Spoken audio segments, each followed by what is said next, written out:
Thank you very much, Mr. Chairman. Let me take just a few minutes today to put the topic of our hearing in broader context. In our last hearing, we heard unequivocal testimony that President Trump was told his election fraud allegations were complete nonsense. We heard this from members of the Trump campaign. We heard this from President Trump's campaign lawyers. We heard this from President Trump's former Attorney General, Bill Barr. We heard this from President Trump's former acting Attorney General, Jeff Rosen. And we heard this from President Trump's former acting Deputy Attorney General, Richard Donoghue. We heard from members of President Trump's White House staff as well. Today, we're focusing on President Trump's relentless effort to pressure Mike Pence to refuse to count electoral votes on January 6th. Here again is how the former vice president phrased it in a speech before the Federalist Society, a group of conservative lawyers. This week, that President Trump said I had the right to overturn the election. But President Trump is wrong.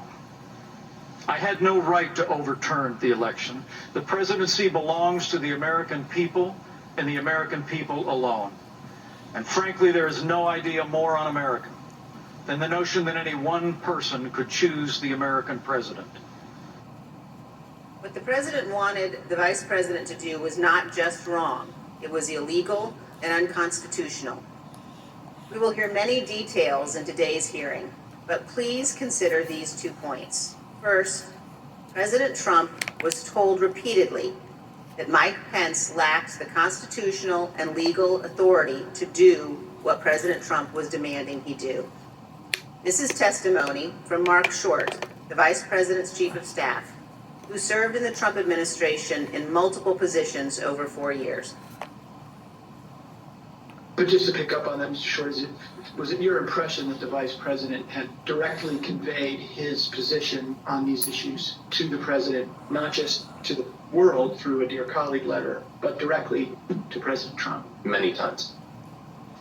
And had been consistent in conveying his position to the President? Very consistent. Okay. But President Trump plotted with a lawyer named John Eastman to pressure Pence to do so anyway.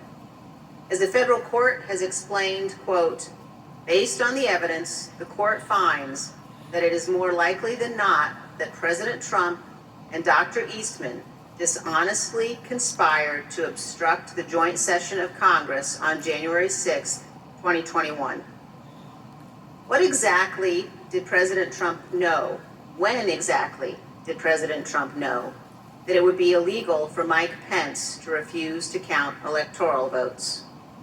Here is one sample of testimony given by one of the witnesses before us today, the Vice President's General Counsel. Did John Eastman ever admit, as far as you know, in front of the president, that his proposal would violate the Electoral Count Act? I believe he did on the 4th. That was January 4th, 2 days before the attack on Congress. The second point, please listen to testimony today about all of the ways that President Trump attempted to pressure Vice President Pence, including Donald Trump's tweet at 2:24 p.m. condemning Vice President Mike Pence when President Trump already knew a violent riot was underway at the Capitol. In future hearings, you will hear from witnesses who were present inside the White House, who were present inside the West Wing on that day. But today we focus on the earnest efforts of Mike Pence, who was determined to abide by his oath of office. As Vice President Pence prepared a statement on January 5th and 6th, explaining that he could not illegally refuse to count electoral votes, he said this to his staff. The Vice President said, this may be the most important thing I ever said. And This so, meaning the statement. the statement. And he really wanted to make sure that it was just so. You will hear today that President Trump's White House counsel believed that the Vice President did exactly the right thing on January 6th, as did others in the White House, as did Fox News host Sean Hannity. Vice President Pence understood that his oath of office was more important than his loyalty to Donald Trump. He did his duty. President Trump unequivocally did not. Thank you, Mr. Chairman. I yield back. Without objection, I recognize the gentleman from California, Mr. Aguilar, for an opening statement. Thank you, Mr. Chairman. Today, we intend to show the American people that January 6th was not an isolated incident. In the weeks culminating before, it was a legal scheme and deception. We've already learned that President Trump knew he lost the 2020 election. Shortly after, he began to look for a way to circumvent our country's most fundamental civic tradition, peaceful transfer of power. The president latched on to a dangerous theory and would not let go because he was convinced it would keep him in office. We witnessed firsthand what happened when the President of the United States weaponized this theory. The Capitol was overrun, police officers lost their lives, and the Vice President was taken to a secure location because his safety was in jeopardy. Let's take a look at the effect of Donald Trump's words and actions. I want to warn our audience that the video contains explicit content. Mike Pence is going to have to come through for us, and if he doesn't, that will be a sad day for our country. And Mike Pence, I hope you're going to stand up for the good of our Constitution and for the good of our country. And if you're not, I'm going to be very disappointed in you. I will tell you right now. I'm telling you what, I'm hearing the Pence just caved. No. Is that true? I'm hearing reports that Pence caved. No I'm way. telling you, if Pence caved, we're gonna drag motherfuckers through the streets. You fucking politicians are gonna get fucking drugged through the streets. Yes. I guess the hope is that there's such a show of force here that Pence will decide to do the right thing, according to Trump. Bring it out! Bring out Pence! Bring out Pence! Bring it out! Bring out Pence!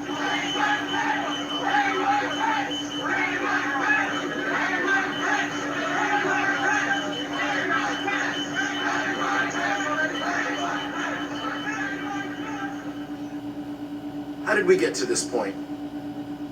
How did we get to the point where President Trump's most radical supporters led a violent attack on the Capitol and threatened to hang President Trump's own vice president? You'll hear from witnesses that Donald Trump pressured Mike Pence to adopt a legally and morally bankrupt idea that the vice president could choose who the next president can be. You'll hear about how the vice president, the White House counsel, and others told Donald Trump that the vice president had no such authority. But President Trump would not listen. You'll hear how Vice President Pence withstood an onslaught of pressure from President Trump, both publicly and privately. A pressure campaign that built to a fever pitch with a heated phone call on January 6th. You'll also hear that the president knew there was a violent mob at the Capitol when he tweeted at 2:24 p.m. that the vice president did not have the, quote, courage to do what needed to be done. Let me be clear. Vice President Pence did the right thing that day. He stayed true to his oath to protect and defend the Constitution. I look forward to hearing from our witnesses this afternoon. Mr. Chairman, I yield back.